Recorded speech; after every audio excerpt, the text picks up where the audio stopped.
Vila's pregnant? Doc says about 8 weeks. Dude, I'm gonna be a daddy, Your Majesty.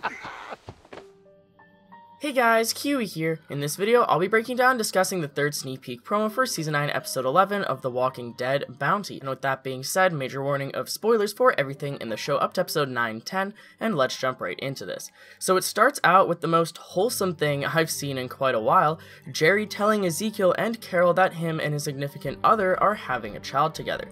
If you'll remember, back during the first few episodes of Season 9, for a brief moment we actually saw Jerry kissing the gardener Nabilia, or however you pronounce her name, from the kingdom. Sorry, I don't really know her that well, right? She's a minor character, but this implies that they got together sometime after All Out War ended.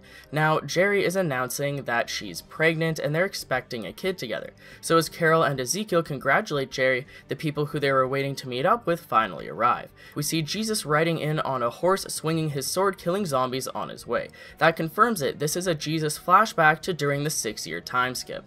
Jesus riding up on his horse was the most obvious tell that this was a flashback, but there were some instant giveaways as well. Now at first glance, I thought that Carol just got a new haircut, but then I realized that this was a flashback to during the time skip, and that this is when Carol was still growing her hair out to be as long as we recognize it to be now. I love how they used Carol's hair length to imply a subtle nod as to what time this is taking place at, as it was just last episode that Henry gave us the backstory as to why Carol had short hair before the apocalypse started, and that it's taken her this long to feel comfortable enough to grow it back out again. Also, if this is during the 6-year time jump, that must mean that Jerry's child has been born now and he's probably a few years old at this point, right?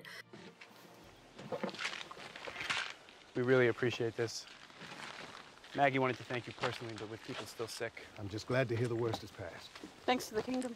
Actor Tom Payne teased in an interview after episode 908 that he would be in scenes during the second half of season 9, and in a way that seemed more so than just acting out his dead body getting carried back to the hilltop, which he did for an entire episode as well.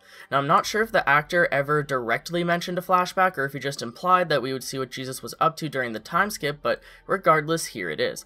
I'll always appreciate getting to see flashbacks of characters on the show who are now dead, such as Herschel, who came back not only during the season 4 finale dressed up as he looked in season 3 during the prison, but Herschel also came back again during Rick's departure in the episode in season 9, and he looked just as he did back on the farm in season 2.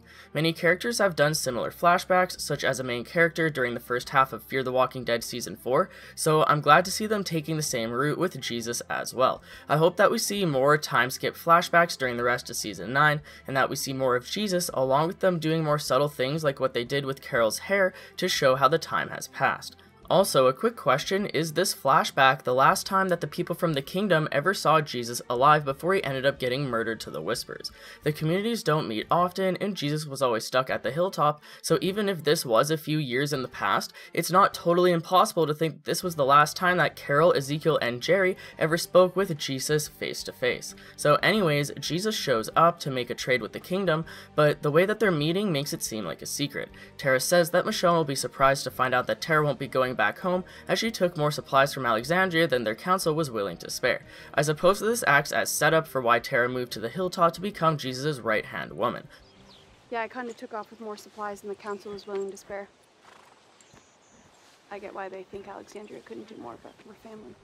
Also, Tara hands Ezekiel a very important paper that she took from Michonne, who is apparently letting it collect dust. Jesus adds that Maggie isn't currently fond of Michonne, so him and Tara want Ezekiel to hold on to the paper. Now what is the paper, you might ask? Well, they open it up to reveal that it is a multi-community charter of rights and freedoms. This is what Michonne wanted when she was discussing with Maggie about the communities forming a universal set of rules to work towards and follow after the whole Gregory execution situation.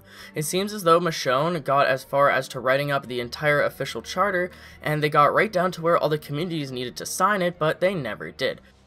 Michonne was letting it collect dust. Maggie's not exactly the biggest fan of Michonne right now. So we thought you could hold on to it. I thank you. So what happened? Well, this is a huge mystery throughout Season 9 that will be eventually revealed, and whatever it is, it has to do with why Alexandria, the Hilltop, and the Kingdom went their separate ways over the 6-year time skip, along with what the heck ever happened to Oceanside, and then also why Michonne and Daryl have some sort of dark secret together that involves the X scars on their backs that apparently no one else knows about. Once Season 9 Episode 11 has aired, I plan on doing an updated video discussing all of this, along with everything else that is related to the big thing that happened between all the communities, but let me know of your own theories down below. What did Daryl and Michonne do that caused all the communities to halt this idea of a multi-community charter, and instead they all went their separate ways? Ezekiel was given the charter because he still believes that the communities should come together as one. I haven't given up on the idea this embodies. I still believe that this will bind us into something more, because we are family. When the time comes, we'll reunite. The leaders will sign it together, and our communities will begin anew again. As one. Until that day, I am honored to be the keeper of the path forward. That's what we were counting on. It seems as though whatever drama happened, it happened between Alexandria and the Hilltop, it happened between Maggie and Michonne, while meanwhile the Kingdom is just kind of awkwardly sitting on the sidelines, wanting everything to work out so that everyone can be friends again. It's kind of nothing personal with Ezekiel, but he understands why the other two communities aren't talking, so he's just kind of sitting there scratching his head. Now when Ezekiel is given the charter in the flashback, he states that he'll confidently hold on to it until the day that the stars align for them to all sign it together. But as the flashback ends, we cut back to the present time, and we see Ezekiel standing over the still unsigned charter, probably thinking about what could have been and what should have been. They'll no doubt continue to drop more hints episode to episode until we finally figure out what the hell happened by the end of Season 9, but once episode 9/11 airs, I'll most likely do an updated theory video on the whole situation with the multi-community charter, the X scars, along with the feud between the communities, as I've just been waiting for more information to arise in regards to this whole mysterious situation, and this flashback of the charter was exactly what I've been waiting for pretty much, so I'm really excited. And also, I'm still finishing up my prediction video for the whole Alpha Lydia trade at the Hilltop, so look out for that being one of my next videos. I just wanted to discuss this opening sneak peek and get it up on the channel ASAP. With that being said, that's pretty much it for the video, so I'd appreciate a like on the video if you've enjoyed anything I've said today, as it really helps me out a ton, or even subscribe for more Walking Dead content in the near future. Check out my Patreon and follow me on Twitter as well, link to both of those in the description. I'm fairly active on Twitter, and I'm always posting everything I can involving the Walking Dead universe. But anyways guys, as always, I thank you all so much for watching, and until next time, I'll talk to you guys later. Peace out!